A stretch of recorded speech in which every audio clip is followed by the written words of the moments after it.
नमस्कार बंधुरा आज बानाबो दारुण स्वादेर आलू काटली।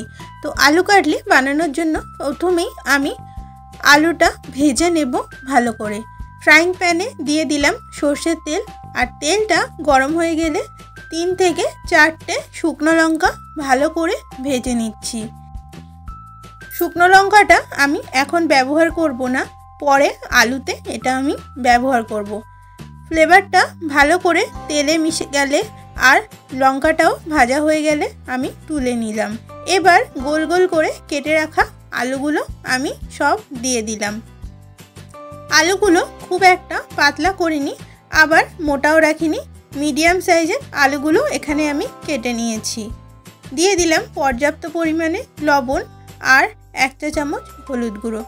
নুন और हलुद मिशिए आलूगुलो भालो करे भेजे निচ্ছি। चापा दिए 5 থেকে 7 मिनिटेर मतो भालो करे रान्ना करे नेब जाते आलूगुलो नरम हो जाए।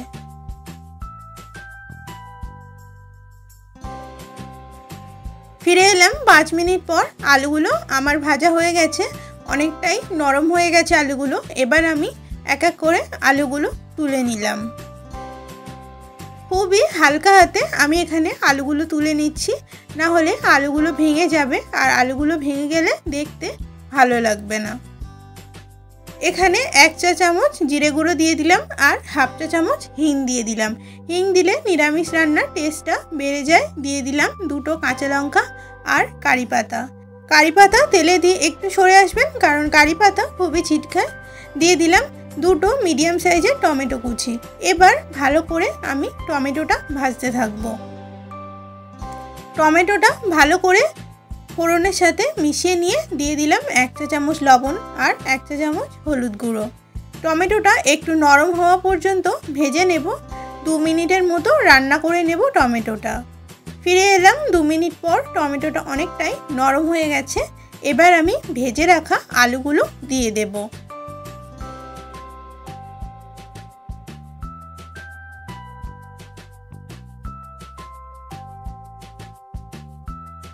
आलूगुलो दिए टमेटोर साथे आमी भालो करे मिशिए निलाम और एखाने दिए देब भेजे रखा लंका। भेजे रखा लंकाटा हाथे मेखे निয়েছি गुঁড়ো करे और एखाने आमी दिए दिलाम। एते टेस्टटा खूबই ভালো আসে और आलादा करे कोनो मशला आमी एखाने व्यवहार करछि ना। दिए दिलाम 200 ml मतो जल। आपनारा जे जेमन ग्रेवी पछंद करें से तेमनই जल देবেন। जेहेतु आलूटा एकटू सिद्ध होबे और ग्रेविटा माखो माखो होबे ताई आमी एखाने कम जल व्यवहार करलाम। 7 থেকে 10 मिनट मतो ग्रेविटा आमी एखाने रान्ना करे नेब। फिरे एलाम 10 मिनट पर। आलूटा आमार एकदमই सिद्ध हो गेছে और ग्रेविटाও অনেকটাই কমে এসেছে। আমি একটু ঝোল পছন্দ করি তাই আমি আর চাপা দিয়ে রান্না করছি না। যদি আপনারা এর থেকে কম গ্রেভি পছন্দ করেন তাহলে চাপা দিয়ে আর 5 মিনিট মতো রান্না করে নেবেন।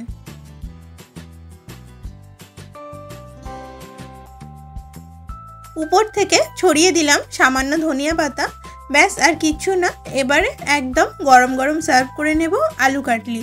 আজকের রেসিপিটা কেমন লেগেছে অবশ্যই জানাবেন। ভালো হলে লাইক শেয়ার সাবস্ক্রাইব করতে ভুলবেন না। আর ভালো থাকবেন, সুস্থ থাকবেন। ধন্যবাদ। দেখা হবে নতুন কোনো দিনে নতুন কোনো রেসিপি নিয়ে।